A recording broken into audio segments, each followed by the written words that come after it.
Fala galerinha, beleza? Aula hoje sobre modelos atômicos. Meu nome é professor Jean, eu sou mestre em Química e se você quer aprender a gabaritar Química nos vestibulares, já curte esse vídeo e se inscreve aqui no canal.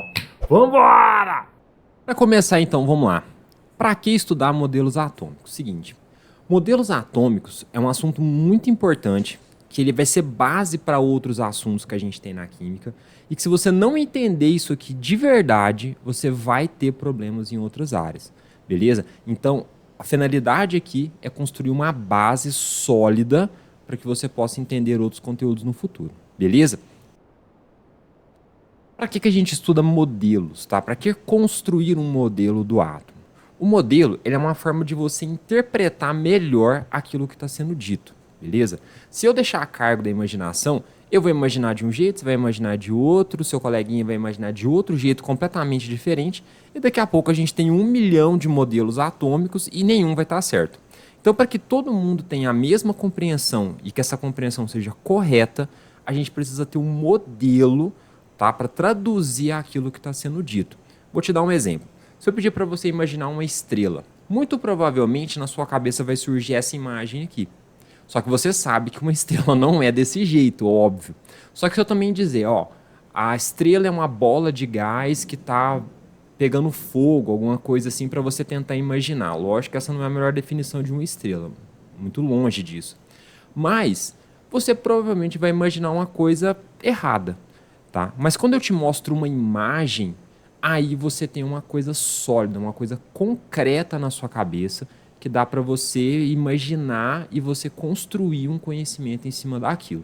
Então, essa é a grande importância dos modelos dentro da ciência. E o modelo mais importante que a gente tem, acho que o mais conhecido, é o do sistema solar, que é aquele que você aprende lá na escolinha com a tia, lá na quinta série. E mesmo com o modelo, a gente às vezes tem uma ideia errada do que é aquilo.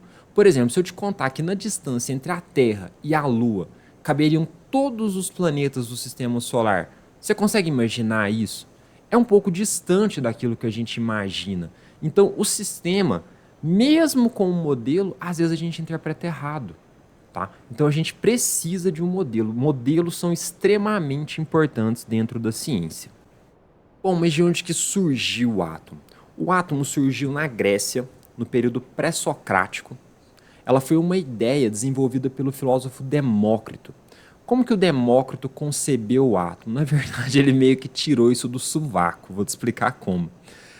O Demócrito imaginou o seguinte: se a gente pegasse um objeto, sei lá, por exemplo, essa caneca aqui, e eu partisse essa caneca no meio, depois partisse de novo, de novo, de novo, de novo, uma hora eu chegaria numa partícula tão pequena que ela não poderia ser dividida. E qual que era a opção a isso? A gente continuar partindo infinitamente essa caneca. E aí você cria duas vertentes, a atomística e a aristotélica. Sim, a ideia contrária ao átomo era defendida por Aristóteles. E, logicamente, a ideia do Aristóteles, por ele ser um filósofo muito mais consagrado, muito mais popular até na época, logicamente, ela era muito mais aceita. Então, a teoria do átomo, ela não nasceu e já foi acreditada. Isso demorou muito tempo para que as pessoas conseguissem acreditar de fato no átomo. Bom, e aí, contrariamente ao átomo, a gente tinha o Aristóteles. Tá? Ele discordava da ideia do átomo e ele tinha argumentos muito bons que a gente não vai abordar aqui, tá? Para o vídeo não se delongar, mas ele debatia que o átomo era impossível. Tá? Ele não aceitava essa ideia de partículas formando as coisas. Mas, nessa mesma época, a gente também tinha o Epicuro, que era aluno do Demócrito. E ele continuou desenvolvendo essa teoria atomística e essa teoria foi ganhando cada vez mais corpo, ela foi se tornando cada vez mais sofisticada. Até chegar um período em que um cara que com certeza vocês conhecem, o Galileu, também começou a defender a ideia atomística. Pesquisas mais recentes falam que um dos grandes motivos por ele ter sido preso foi justamente acreditar em átomos. Então, a gente tem aqui a contribuição muito forte dele, porque ele usou a teoria atomística para explicar algumas reações que aconteciam que as pessoas não sabiam explicar na época. Então, quando ele explicou a partir da teoria atomística, muita gente começou a acreditar que aquilo poderia ser verdade. Claro que ninguém botava a mão no fogo, principalmente pelo que já tinha acabado de acontecer com Galileu, tá? Ninguém queria ter o mesmo destino que ele. Outra contribuição muito importante para a teoria atomística foi o estudo dos gases, que foi feito por Robert Boyle. Na época, as pessoas não tinham uma noção do porquê os gases podiam ser comprimidos enquanto as outras substâncias não. Você não consegue comprimir um líquido ou um sólido, mas você consegue comprimir um gás. E o Robert Boyle, ele usou a teoria atomística para explicar isso. Ele disse o quê? Que os gases eram pequenas partículas que tinham uma distância uma da outra, que é uma ideia muito próxima da que a gente tem hoje em dia. Só que aí, quando essas partículas eram aproximadas, esse espaço vazio entre elas diminuía e aí você conseguia comprimir esse gás. Então, isso aí foi uma explicação que trouxe uma luz e trouxe mais um indício para a teoria atômica. Mas o fator determinante para que a sociedade científica começasse a aceitar de fato a teoria atômica foram as leis ponderais. A primeira delas foi feita por Lavoisier. Aqui no canal você vai falar muito do Lavoisier ainda, tá? Ele foi muito importante para a química, a gente não vai entrar a fundo ainda nas leis ponderais, eu vou fazer um vídeo específico sobre isso, tá? Então agora o que eu preciso que você entenda é só a importância delas na construção da teoria atômica. Bom, o que o Lavoisier disse? Ele falou o seguinte: na natureza nada se cria, nada se perde, tudo se transforma. O que isso tem a ver com a teoria atômica? Vamos lá. Na verdade, o que o Lavoisier fez foi executar uma reação e pesar as substâncias antes e depois dessa reação. E o que ele determinou foram que as massas, antes e depois, eram as mesmas. Tá? Se antes pesavam 10 gramas, continuavam pesando os mesmos 10 gramas. Então ele conseguiu determinar que as substâncias que estavam ali dentro continuavam ali dentro, só que numa outra forma. Essas coisas que ele não sabia o que era na época, mas essas coisas se transformavam. E o que seriam essas coisas?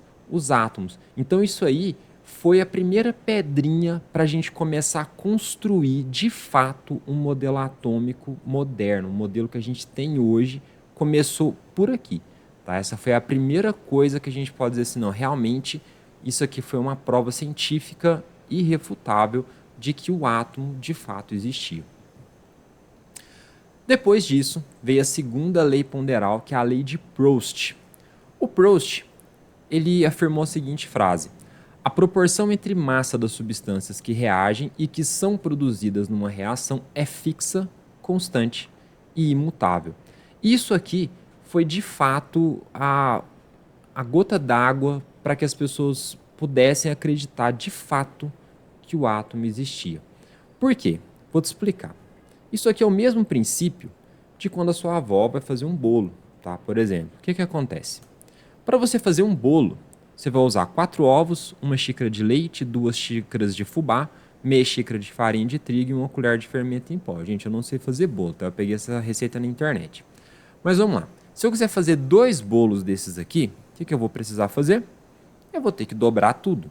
Vou ter que usar 4 ovos, 2 xícaras de leite, 4 xícaras de fubá, 1 xícara de farinha de trigo e 2 colheres de fermento em pó.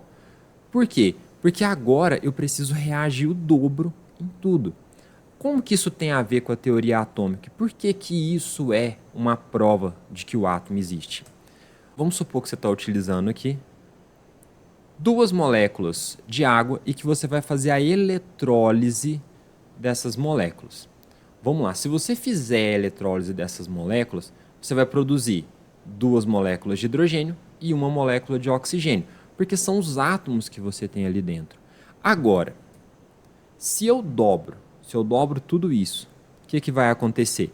Eu vou passar a ter 4 moléculas de água, eu dobrei a quantidade de moléculas de água, eu vou ter o dobro de todos os produtos. Ou seja, eu vou ter 4 moléculas de hidrogênio e 2 moléculas de oxigênio.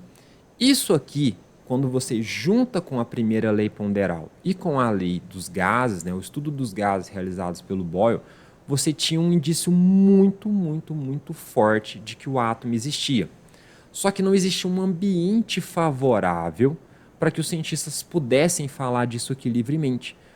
Mas o primeiro cientista que conseguiu construir um modelo atômico que podia ser utilizado, uma coisa concreta, foi o John Dalton. Mas esse é o tema da nossa próxima aula Vídeos novos toda terça e quinta às 5. Te vejo lá. Ah, lembrando, se você quer gabaritar a química no Enem e nos vestibulares, não se esquece de se inscrever aqui no canal, hein?